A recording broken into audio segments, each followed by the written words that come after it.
सलाम दोस्तों, सभी को प्रभु यीशु मसीह के मधुर नाम से प्यारे भरा नमस्कार। Praise the Lord. दोस्तों, जैसे मैं अपने पिछले वीडियो में ये शेयर किया था मेरी गवाही को कि कैसे मैं एक कलीसिया से जुड़ गया था जो कि झूठी कलीसिया थी, और मैं भावनात्मक रूप से इमोशनली जुड़ गया था और उनसे बाहर निकलना ही नहीं चाहता था, क्योंकि मैं मानता था, मैं सोचता था कि ऐसा तो हो ही नहीं सकता कि जो लोग प्रभु यीशु मसीह के लिए इतने मार खाते हैं, यहाँ तक कि जान देने के लिए तैयार है, वो कैसे झूठे हो सकते हैं। लेकिन दोस्तों, हकीकत यही थी। दोस्तों, मैं आपको ये कहना चाहूँगा, जो आज हम देखते हैं हमारे आंखों के सामने, ये नहीं कि वो सच ही होगा। इसका मतलब ये बिल्कुल भी नहीं है दोस्तों वो सही है। उनके पीछे से क्या चल रहा है हमें नहीं पता है, कौन से आत्मा उनको कंट्रोल करता है हमें नहीं पता है। इसलिए हम जो देखते हैं उसको भी हमें आंख बंद करके विश्वास नहीं करना चाहिए, उसको भी हमें परखना चाहिए और वचनों के द्वारा हमें परखना चाहिए। तो इसके विषय में मैं एक हमारे ब्रदर अर्पित सेनापति जी से कुछ बातें किए हैं। तो मैं उम्मीद करता हूँ ये जो हमारे बातचीत है, जो हमारा वार्तालाप है, आपको बहुत कुछ समझने की मदद करेगी। तो आप इसे सुनिए और कुछ समझने की कोशिश करिए, क्योंकि इसमें ही सब मैसेज आएगा जो हमें आज चाहिए, जिसको हम देखते हैं और जिसको हम विश्वास करते हैं, जिस भविष्यवक्ता को, जो प्रचारक को, जो कलीसिया को हम मानते हैं, जहां हम जाते हैं उसको हम थोड़ा परखें और देखें कि जहां हम जाते हैं, जिसको हम विश्वास करते हैं, मानते हैं, क्या वो सही है या वे भी दूसरे यीशु का, दूसरे आत्मा का, दूसरे सुसमाचार का प्रचार करते हैं। तो चलिए इस वार्तालाप को आप सुनिए और कुछ समझने की कोशिश करिए। अगर अच्छा लगे तो आप भी शेयर करिए और किसी को बताइए। शायद आपकी एक शेयर से किसी की ज़िंदगी बच जाए। कोई अगर ऐसे कलीसिया के जाल में फंसा हुआ है तो शायद वो ये सुन के बाहर निकलने पाए। तो चलिए इसे सुनते हैं। Hello brother Augustine. जी ब्रदर। हाँ brother, praise the lord. Praise the lord, praise the lord. Praise the lord. Brother, मैं एक्चुअली आपको इसीलिए फोन किया था, मैं आपका एक वीडियो देख रहा था। Okay brother. ये एक चर्च के बारे में आपने एक वीडियो बनाया था, मैं उसको देख रहा था ब्रदर। जी जी जी। और वो वीडियो देखने के बाद मैं जो है बहुत ही ज्यादा आनंदित हुआ, बहुत खुश हुआ, मुझे बहुत खुशी लगा कि इसीलिए मैं आपसे उस वीडियो के बारे में कुछ बात करना चाहा ब्रदर। ओके ब्रदर, बिल्कुल बात कर सकते हैं, कोई प्रॉब्लम नहीं है। ब्रदर, मैंने उसमें देखा कि आप जो है किस तरह से चर्च ऑफ ऑलमाइटी गॉड में आप फंसे हुए थे, और वहां पे आपने कहा कि बहुत सारे संदेश को आपने देखा, उनके बहुत सारे जो है वीडियो को आपने देखा, फिल्म को आपने देखा, और आपको ये लगा कि अरे ये तो प्रभु के लिए कितने जान दे रहे हैं, प्रभु के लिए सताव का सह रहे हैं। और आपने उस चर्च के साथ बहुत ही इमोशनली आप जुड़े हुए थे। लेकिन बहुत खुशी की बात यह है कि ब्रदर कि बाद में आपको पता चला कि वो एक कल्ट है, और आपने बिब्लिकली चीजों को देखा और आप जो है वहां से छूट गए। सो ब्रदर, बहुत सारे लोग ऐसे हैं जो लोग क्या है कि चर्च मतलब किसी चीज को इमोशनली जब देखते हैं उसके साथ जुड़ जाते हैं, वहां से निकलना नहीं चाहते। उनको ऐसा लगता है कि ये कैसे ये चर्च गलत हो सकता है, कैसे ये चर्च जो है एक मतलब गलत हो सकता है, और लोग उससे सुनना नहीं चाहते हैं। मतलब सच जानने के बाद भी, वचन को जानने के बाद भी लोग जो है प्रभु पर विश्वास करना नहीं चाहते हैं, या फिर उसके वहां से निकलना नहीं चाहते हैं। लेकिन आपने इस चीजों को देखा और आप जो है वहां से आप निकले, है ना। तो मैं ये जानना चाहता हूं ब्रदर, इतना मतलब एक प्रभावशाली गवाही देखने के बाद भी आपको मतलब इतने आप कैसे वहां से छूट गए? मैं थोड़ा सा आपको व्यक्तिगत थोड़ा सा जानना चाहता हूं। जैसे कि वीडियो में लोग सब देखते हैं तो वीडियो में लोगों को लगता होगा कि ये कुछ भी बोल रहा है, तो मैं ये समझना चाहता हूं आपसे पर्सनली, मैं ये जानना चाहता हूं कि आप इतने प्रभावशाली गवाही देखने के बाद भी इतने इमोशनली आपके आंखों में आंसू आ गया था। मैं जब आपके वीडियो को मैं सुन रहा था, देख रहा था, तो आपने वहां कहा कि आप रो रो के इन सभी बातों को आपने एक्सेप्ट किया। मतलब आप बहुत ज्यादा डीपली उस चर्च के साथ जुड़ गए थे। बिल्कुल बिल्कुल, मैं बहुत डीपली। तो मेरा ये सवाल है आपसे कि आप कैसे इतना इमोशनली जुड़ने के बाद, इतना प्रभावशाली गवाहियों को देखने के बाद भी आप वहां से छूट गए, उसके बारे में थोड़ा सा बताइए।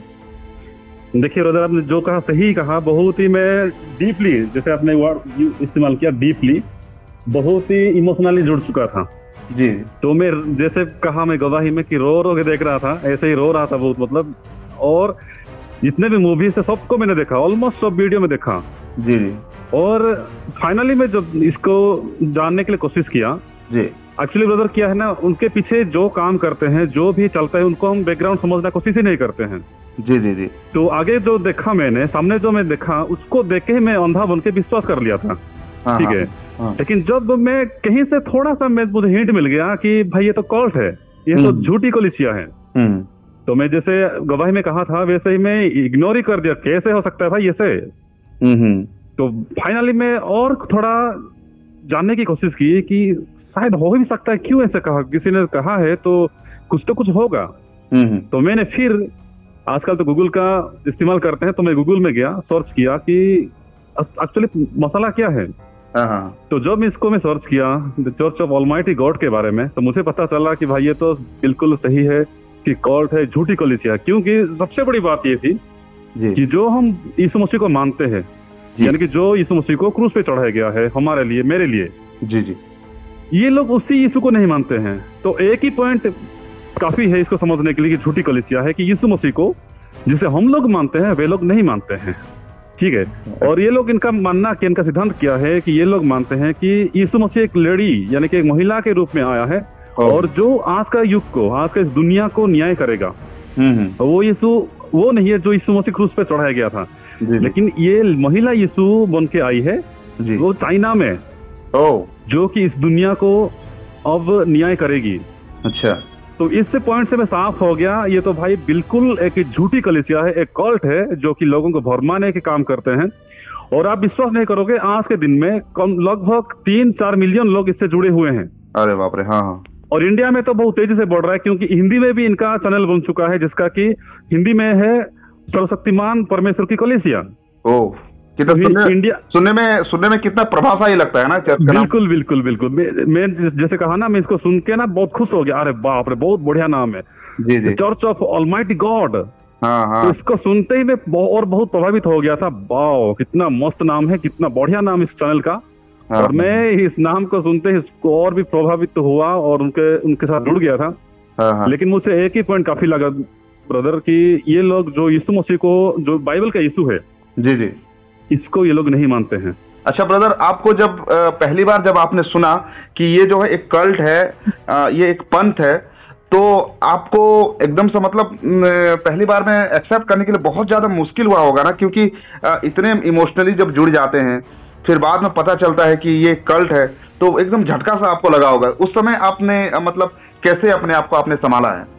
देखिए, जब पहली बार मैं पढ़ा ना, जैसे मैं कहा, मैं बिल्कुल इग्नोर कर दिया, भाई ऐसा कैसे हो सकता है जी। उसका मैं इग्नोर ही कर दिया, मैं देखा ही नहीं, मतलब नहीं, ऐसा हो ही नहीं सकता जी। जो लोग यीशु मसीह के, जो लोग यीशु मसीह के लिए इतना दुख सहते हैं, कष्ट का सामना करते हैं, और आप अगर इनको विजिट करोगे ना, चैनल को देखोगे, वीडियोस को देखोगे, आप भी रोगे। और उनका जो तकलीफ उन्होंने उठाया है उस मूवीज में, जी जी, तो बहुत ही सहने से बाहर है। जी जी जी। तो मैं सोचा शायद ये हो ही नहीं सकता, मैं इस कमेंट को इग्नोर कर दिया था। लेकिन बाद में फिर जब मैं सच्चाई को मुझे पता चला, सही में ब्रदर, मैं पूरा दंग रह गया, और मेरा एक्सप्रेशन कुछ भी नहीं था। मैं क्या बताऊं, मैं सोचा कि ये कैसे हो सकता है। बिल्कुल बिल्कुल। हाँ, और ब्रदर, एक्चुअली में सच में आजकल लोग सब इतने इमोशनली जुड़ जाते हैं, तो एक्चुअली इमोशनली किसी के साथ अटैचमेंट होना नहीं चाहिए। हमको हर समय बाइबल के वचनों को देखना चाहिए। और ये तो प्रभु का धन्यवाद हो, मैं बहुत प्रभु को धन्यवाद करता हूं कि प्रभु ने फिर से एक बार आपको अपने प्रेम में जोड़ लिया, और प्रभु ने जो है अपने सच्चे वचन के साथ आपको स्पर्श कर लिया। अब उनके लिए क्या कहना चाहेंगे जो लोग जो है इमोशनली ऐसे चीजों को देखते हैं, जो बाइबल नहीं पढ़ते हैं, या फिर बिब्लिकली चीजों को देखना नहीं चाहते हैं, या फिर वो चर्च में जुड़ने के बाद वो इतना फंस जाते हैं कि उनको सही बात बताया जाए तो भी वो चीजों को नहीं समझते हैं, वो बहुत ही ज्यादा भावुक होकर चर्च के साथ जुड़ जाते हैं। तो उन लोगों के लिए आप क्या कहना चाहेंगे? देखिए ब्रदर, जैसे मैं कहा गवाही में कि हमारा सबसे बड़े हथियार बाइबल ही है जी, उसके अलावा कुछ नहीं है जी। तो आज के जो स्पेशली हमारे इंडियन जो भारतीय लोग हैं, हम बाइबल को पढ़ना ही नहीं चाहते। जो ये चाहते कि कोई मुझे सुनाए तो मैं सुनूंगा, बस मुझे कुछ मेहनत करना ना पड़े।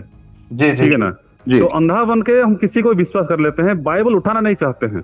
जी जी जी, बाइबल उठाना ही नहीं चाहते। हम जहां भी जाते हैं बाइबल, आजकल देखिए बहुत ये ट्रेंड बन गया है, बहुत लोग बाइबल को भी नहीं लेके जाते हैं, ऐसे ही मतलब खाली हाथ जाते हैं, मोबाइल को लेके जाते हैं। बस हमें बस जाके सुनना है, जो भी वहां पे कहा जाएगा सही है गलत है उसको उनको नहीं परखना है। बाइबल उनके हाथ में नहीं होता है। जी जी जी जी, वे लोग ऐसे ही खाली हाथ जाते हैं, बस उनके हाथ में बस एक पर्स होती है, नहीं तो फिर अगर लेडीज है तो वेनेट होता है, अदरवाइज मोबाइल होता है। जी जी, उनके हाथ में बाइबल होता ही नहीं है। ऐसे जनरली हम जाते हैं और मतलब मैं बोलूं तो एक स्टाइल मार के जाते हैं। बिल्कुल बिल्कुल। आजकल इवांजलिस्ट लोग भी ऐसे होते हैं, आजकल जो प्रचारक होते हैं वे भी बाइबल कैरी नहीं करते हैं, वैसे ही जाके जो भी उनके मुंह में आता है वो बोल देते हैं। सही बात है। और जो लोग वहाँ पे बैठे हैं वे लोग उसको एंजॉय करते हैं, अरे बाप रे बढ़िया कहा इन्होंने। और देखिए आजकल ना जितने भी बहुत लोग ऐसे हैं प्रचारक जो प्रभावशाली प्रचार करते हैं। जी जी जी, मतलब इतना प्रभावशाली होता है उनका वचन कि लोग बाइबल को देखना ही पसंद नहीं करते। अरे ये तो कहा है मतलब सही कहा होगा। जी जी जी, ये सोचने लगते हैं जैसे कि हम भी वैसे होते हैं। जी जी जी, तो सही बात, बहुत सही बात आपने कही ब्रदर। और एक्चुअली ब्रदर मैं ये जो आपके साथ जो बात कर रहा हूँ इसको मैं रिकॉर्डिंग कर रहा हूँ और इसे मैं मेरा चैनल में मैं अपलोड करने वाला हूँ। मैं जितने लोग भी इस हमारे जो बातचीत को सुन रहे हैं, मैं सब लोगों से यही कहना चाहूंगा कि हम लोग कभी भी इमोशनली किसी के साथ जुड़ना नहीं चाहिए। मतलब हम जो देख रहे हैं, इसीलिए प्रभु यीशु मसीह ने कहा ना कि वो देखते हुए भी नहीं देखेंगे और सुनते हुए भी नहीं सुनेंगे। तो इसीलिए मैं सब लोगों से ये रिक्वेस्ट करना चाहूंगा कि आप जो चीज को देख रहे हैं उसके ऊपर विश्वास मत करो, क्योंकि देखी हुई बातें भी झूठ हो सकती है और जो चीज को हम नहीं देखते, इग्नोर करते हैं, वही सत्य होती है। बिल्कुल तो बिल्कुल। सो इसीलिए हमको कभी भी जो चीज को हम देख रहे हैं, क्योंकि शैतान ने भी आदम को दिखाया था, है ना। बिल्कुल, और उसने जिस चीज को देखा, जिस चीज को सुना, हवा ने भी उस चीज को एक्सेप्ट किया, स्वीकार किया, है ना। बिल्कुल, हवा ने देखा एक फल है, एक बहुत ही सुंदर फल है, उसने देखा, उसको विश्वास हो गया, हाँ मैं तो देख रहा हूं, मैं गवाह हूं, मैंने देखा है। और वो सुना एक बात जो शैतान ने उसे कहा कि तुम परमेश्वर के तुल्य हो जाओगे जी। उसको सुनाई भी दिया, उसने देखा भी, उसके सामने इससे बढ़कर और प्रूफ उसने कुछ और किसी चीज को नहीं सोचा। लेकिन एक्चुअली में वो उसके जीवन के लिए नहीं था, वो जो है उसका मृत्यु का कारण बना। बिल्कुल बिल्कुल। तो इसीलिए हमको भी कभी भी देख के चीजों को सुन के हमको विश्वास नहीं करना है। जब तक बाइबिल हमको इसकी अनुमति ना दे तब तक हमें उन चीजों को अपने जीवन में लागू नहीं करना है। तो जितने भी मेरे सुनने वाले भाई बहन हैं, सब लोगों से मेरा ये रिक्वेस्ट है कि जैसे कि भाई ने अभी ब्रदर के साथ मैं जुड़ा हुआ हूं, ब्रदर अगस्तिन ने, उन्होंने उनके जीवन में एक ऐसा मोड़ आया कि वे जो है परमेश्वर के वचनों को छोड़कर वो एक कल्ट के साथ वो लगे हुए थे, क्योंकि उनका गवाही, उनका लाइफस्टाइल और उनका जो जीवन उनको बहुत ही प्रभावित किया था।